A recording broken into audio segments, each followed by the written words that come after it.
ನೋಡ್ರಿ,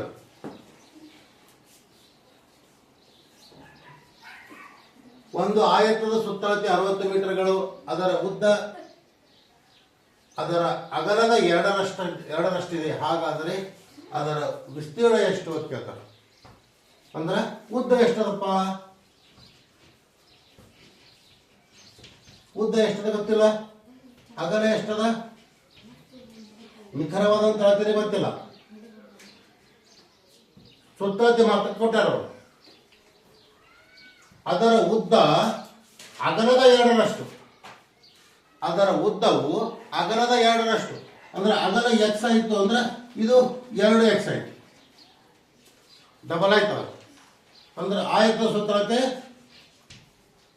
ಏನ್ ಕೇಳ್ತಾರ ಅವರು? ವಿಸ್ತೀರ್ಣ ಕೇಳ್ತಾರ ಅವರು, ಹೌದಲ್ಲ? ಅವ್ರೇನ್ ಕೊಟ್ಟಾರ? ಸುತ್ತಳತೆ ಕೊಟ್ಟಾರಲ್ಲ. ನಾವಿಲ್ಲಿ ಸುತ್ತಳತೆ ಸೂತ್ರ ಹಾಕುದು. ಆಯತದ ಸುತ್ತಳತೆ ಈಕ್ವಲ್ ಟು ಆಯತ ಸುತ್ತಳತೆ ಈಕ್ವಲ್ ಟು 2 ದುಂಡು ಕೌಂಸ್ ಉದ್ದ ಪ್ಲಸ್ ಅಗಲ. ಸುತ್ತಳತೆ ಎಷ್ಟು ಕೊಟ್ಟಾರ? 60 ಅದ ಮೀಟರ್ದಲ್ಲಿ. ಅದು 2 ಉದ್ದ ಎಷ್ಟಾಗಿದೆ ಇಲ್ಲಿ? 2x. ಅಗಲ ಎಷ್ಟಾಗ್ಯದ? ಬರೀ x ಆಗ್ಯದ, ಒಂದೇ x ಆಗ್ಯದ. ಅಂದ್ರೆ 60 ಈಕ್ವಲ್ ಟು 2 ಇಂಟು 3x ಆಯ್ತು. ಇಲ್ಲಿ ಇಂಟು ಇತ್ತು, ಇಲ್ಲಿ ಗುಣಾಕಾರ ಮಾಡ್ಬೋದಲ್ಲ. 60 ಈಕ್ವಲ್ ಟು 2 3 6 x ಆಯ್ತು. ಈಕ್ವಲ್ ಟು 60 ಅಪಾನ್ 6 x ಆಯ್ತು. 6 ಅಂದ್ರೆ 6 10 ಒಂದು ಎಷ್ಟಾಯ್ತು? x ಈಕ್ವಲ್ ಟು 10 ಆಯ್ತು. ಅಂದ್ರೆ ಉದ್ದ ಎಷ್ಟಾಯ್ತು? ಉದ್ದ ಎಷ್ಟದ? 2x ಮಾಡೀವಿ.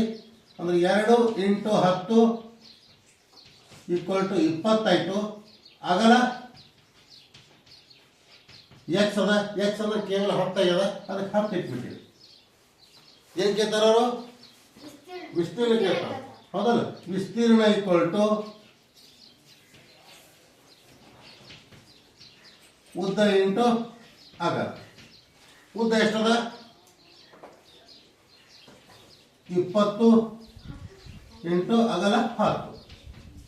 2 ಒಂದಲೇ 2 2 0 metre square. The right options c. Right options ಎಷ್ಟು? ಸಿ.